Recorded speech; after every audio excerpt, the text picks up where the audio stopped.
Hi,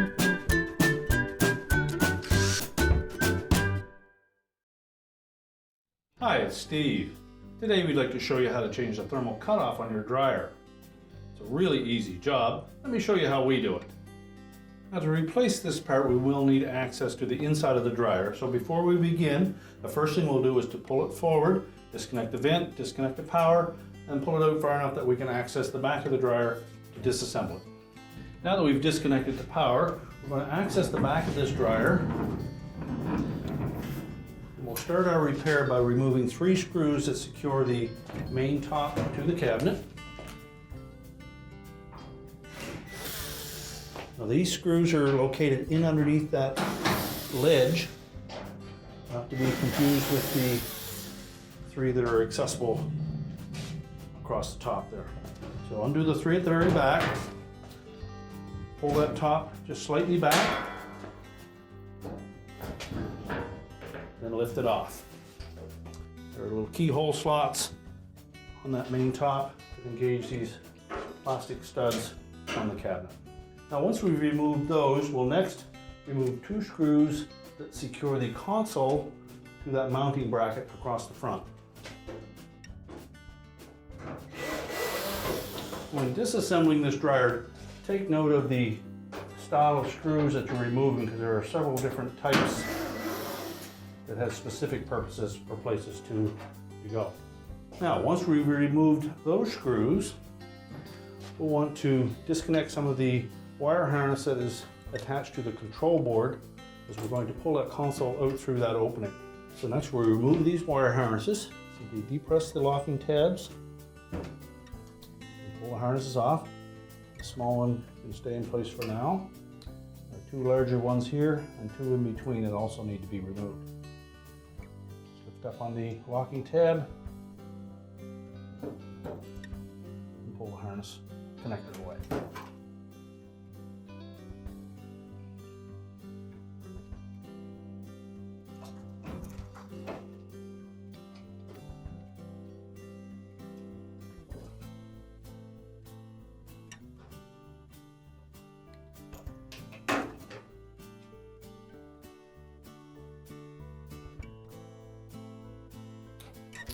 Now, if you find it difficult to access the locking tabs on these 2 connectors, take a small flat blade screwdriver and reach in there and push down on them.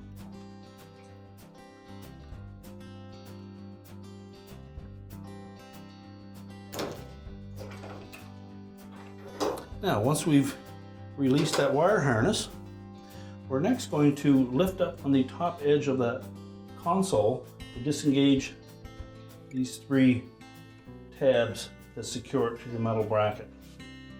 Just grasp the top edge of that console firmly, pull up on it to disengage those tabs. At the same time, just pull a little bit forward. Once it's disengaged at the top, you just lift it and tilt it until the bottom disengages from the front panel.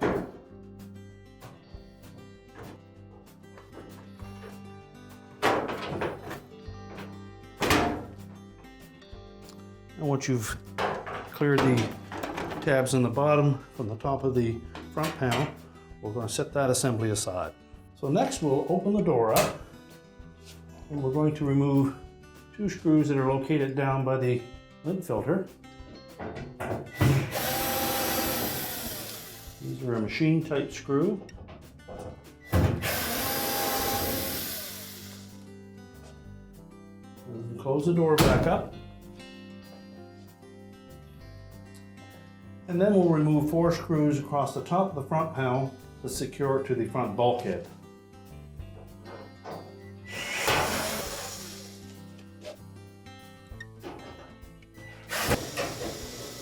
And be sure to support the weight of that front panel as you remove the screws. Now, once it tilts out a little bit, we'll have access to the harness to the door switch. So simply grasp that harness connector firmly and then pull it to the right to disengage it. And then tilt that panel out a little farther and then lift it off completely. Now, next we'll disconnect the harness to the light bulb. So you pull it straight off of the socket and tuck that back in out of the way. We're then going to remove that support bracket for the console. There are 2 screws, one on either side through the face, and then 2 more down through the top. And again, take note of the difference in the screws. You may find on your model you have short ones through the face and longer ones down through the top.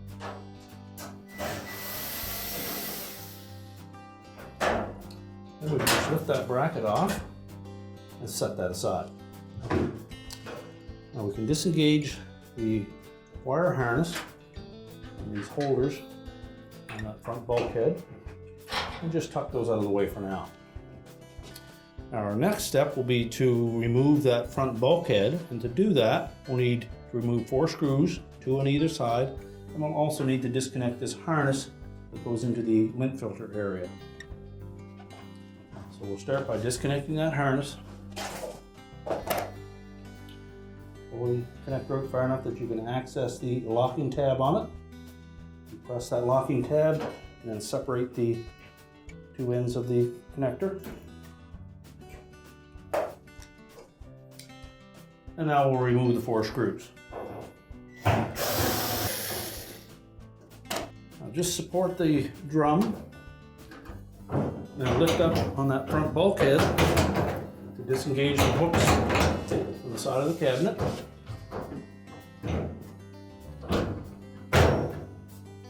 And then you should be able to lift that assembly right away from the drum altogether. You may find that the drum wants to hang up on the front drum rollers, so just be sure that you lift it off of those before you try to pull that bulkhead away. Then we'll just set that aside.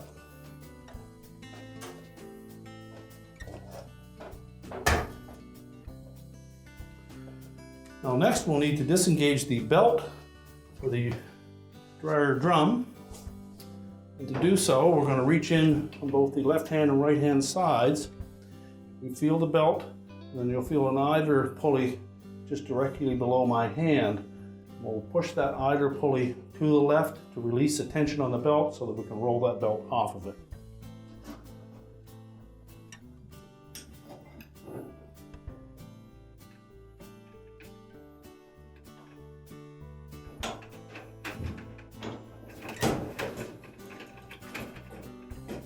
And just make sure that the belt is free of both the motor and idler pulleys. And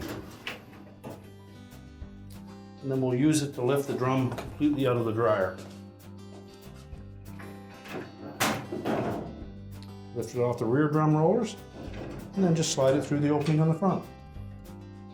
Now to change the thermal fuse, we're going to remove these 2 screws that secure the mounting bracket to the heater housing.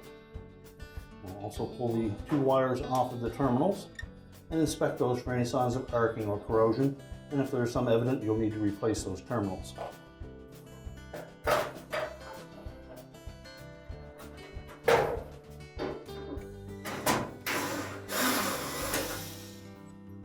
So discard the old thermal cutoff and then position the new one in place. Install the mounting screws.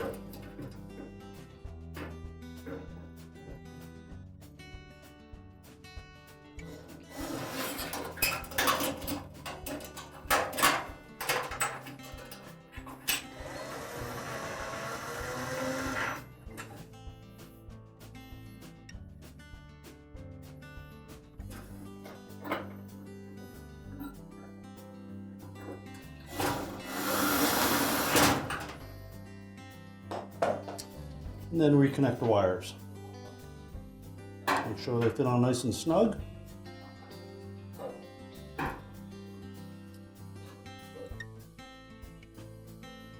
Typically when you change a thermal cutoff, you should also change the high limit thermostat, as a thermal cutoff is the backup device should the high limit thermostat fail.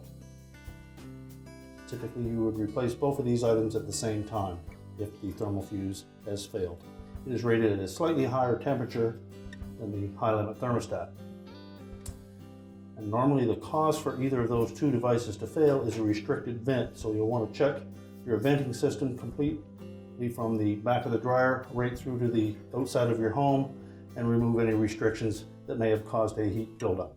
So install the belt on that drum first, making sure that we have the groove side towards the drum. Then we'll use the belt to support it as we lift it into the dryer cabinet. And we're next going to make sure that we engage the back of the drum onto the rear drum rollers. So the drum rides flush up against the rear bulkhead. And just let it set on the blower housing for now. Center that belt just behind the center rib, so just back of the center. We're going to reach in with our hands and we're going to grab that belt, pull it around the idler pulley onto the motor pulley, and that will fully engage it. Using both hands, one in through the left, one in through the right. Find that belt, make sure that we have the groove side facing up against the drum itself.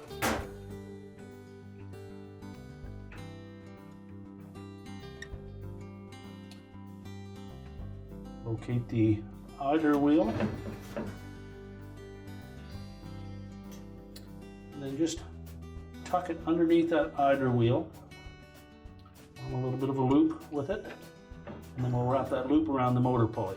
As we push to the left with that idler against the idler spring, make sure the belt is fully onto that motor pulley. And again, that it is groove side against the drum. You can then take that drum and just rotate it clockwise from the front. You'll see the blower wheel moving. That will allow us to center that belt on both the pulleys and the dryer drum itself. And now we're ready to put the bulkhead on. Now when installing that front bulkhead, we want to make sure that we engage those front drum rollers into the groove at the front of that drum.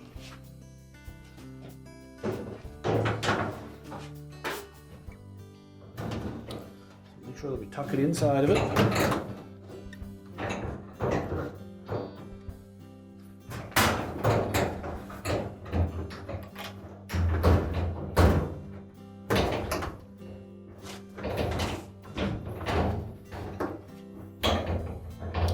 And then engage the hooks on the mounting brackets into the keyhole openings on the side of the cabinet.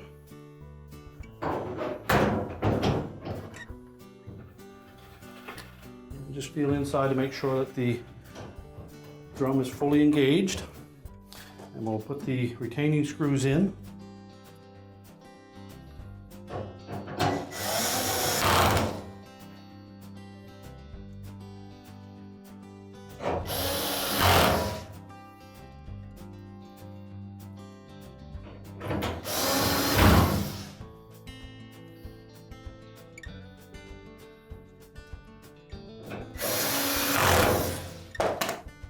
Remember to reconnect the harness connector to the sensor.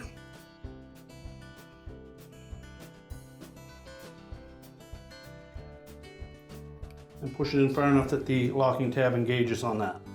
Now with the front bulkhead in place, our next step will be to tuck that wire harness into the harness restraints that are attached to the front of that bulkhead.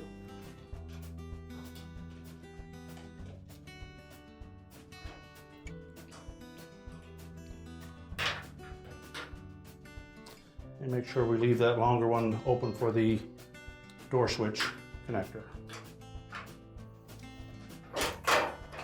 Then next we'll put the support bracket on for the control panel.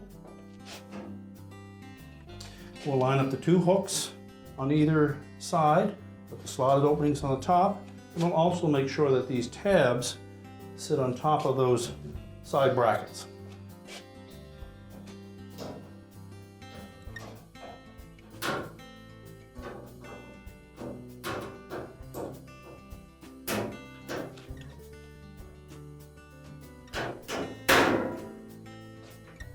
Reinstall the mounting screws.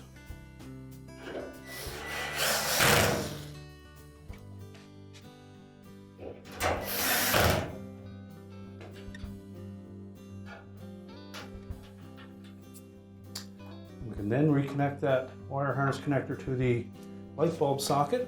Make sure that's pressed firmly onto the socket. And the black wire should be facing out on that harness. Now next we're ready for the front panel. Now when installing the front panel, we want to make sure that we line up those slotted openings on the bottom of the front panel with the two tabs that are attached to the base. Make sure those are fully engaged. Tilt that panel forward. And before we push it up into position, we'll re-engage the harness connector for the door switch. Make sure that's pressed firmly into that socket. And then that panel should lay up against the cabinet. While holding it in position, we'll install a couple of the retaining screws.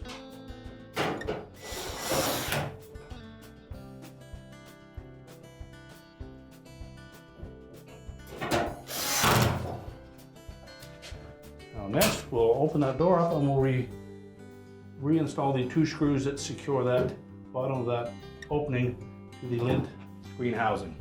These are the two machine screws.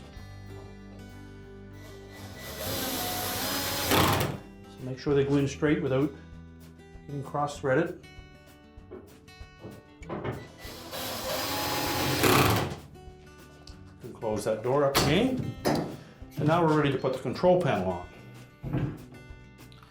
Now when installing the control panel, take note of the 4 little tabs on the bottom that will fit into those slotted openings in the top of the front panel.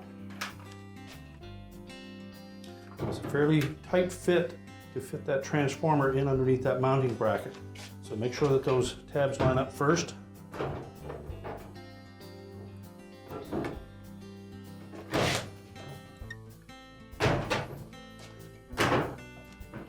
And then it should just drop down into place.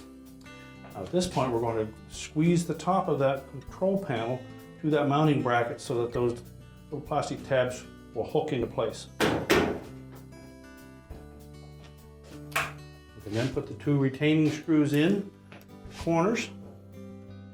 So just secure that with the two screws in the corner.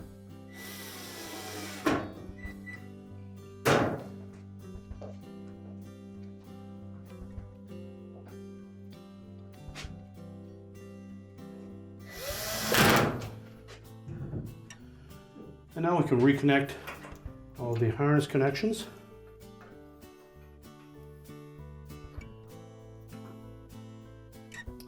These are all color coded, so it'll be blue to blue, yellow to yellow, white to white, black to black, and so on.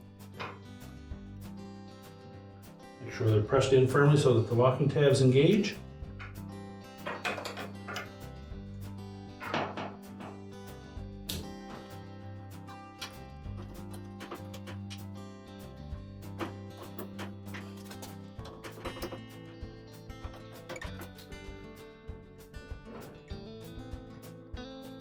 And now we're ready to put the top panel on. So just position that top back about 1.5 inches or so from the back edge of that console. It should slide straight forward, keeping the edges flush, and that will engage those keyhole slots. We can then put the 3 retaining screws in across the back. Now we're ready to push the dryer back into position. We're now ready to reconnect the vent and the power, and your repair is complete.